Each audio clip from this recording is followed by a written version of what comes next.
Oh, ayan ang anak mo. Senyorito. Alas 11 na ng gabi. Ayan, oh. Ano kinakain mo, Are? Oh, langgunisa daw ang kinakain niya. Oh, ayan, langgunisa kinakain niya. Senyorito yan. Oh, ayan, oh. Oh, naka-D4 pa. Tama ang forma. Yan ang ba't umiyak?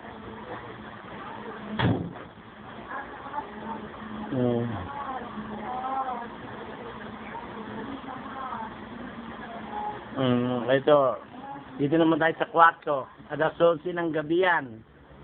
Oh, ayan, yung magmami naman nag-aaway.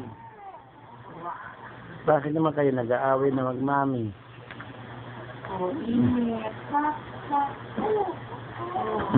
Hindi mainit. May hinahanap yan na hindi mo alam.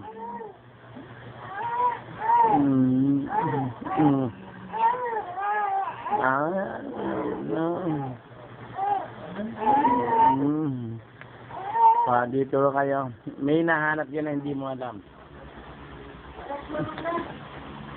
Mamaya. Ayan pa rin yung anak mo din, oh. Dinaw-dinaw, oh. Ganda ng post, oh, yan. Magtututbrush na daw silang dalawa ng lola. Hindi mo alam kung saan pupunta. 11 o'clock yan. Papuntang alas 12, oh. Ayan. Ayan. Oh. Go, Are. Oh, yan. Kita mo naman. Saan nakakita?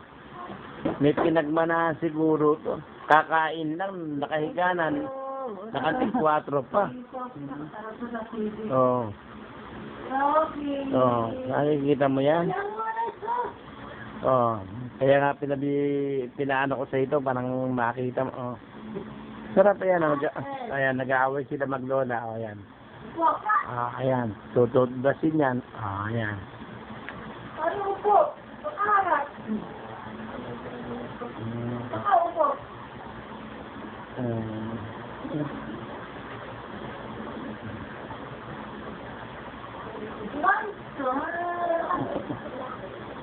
Umayos ka. Ano problema ni Sophie? Lalabas ko na rito. Ako naman kapatulog. Kakain na ako ng konti.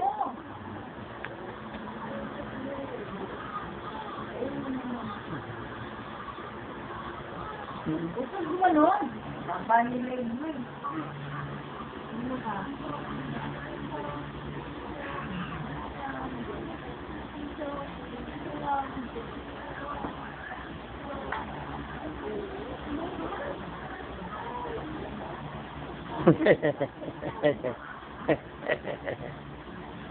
Ano ba tutuwa mo? Yun na. Okay. Sige.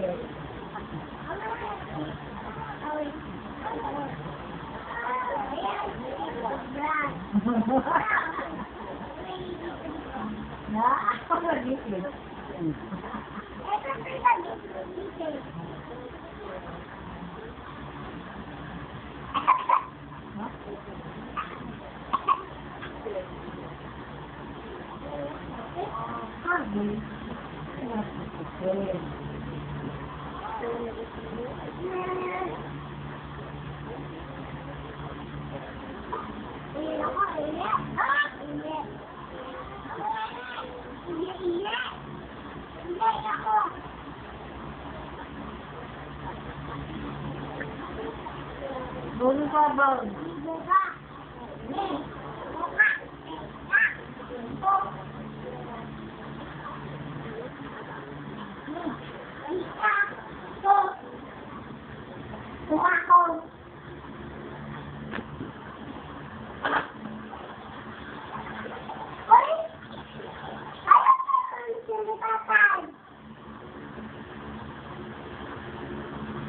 Ano ka pa?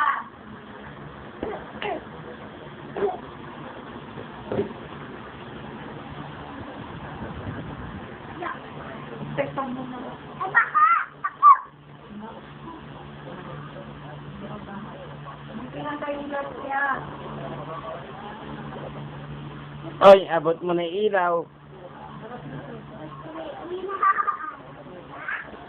Abot mo na yung ilaw, dati hindi. Oh. Kahit wala yan, sige, kaya mo yan. Kaya mo yan.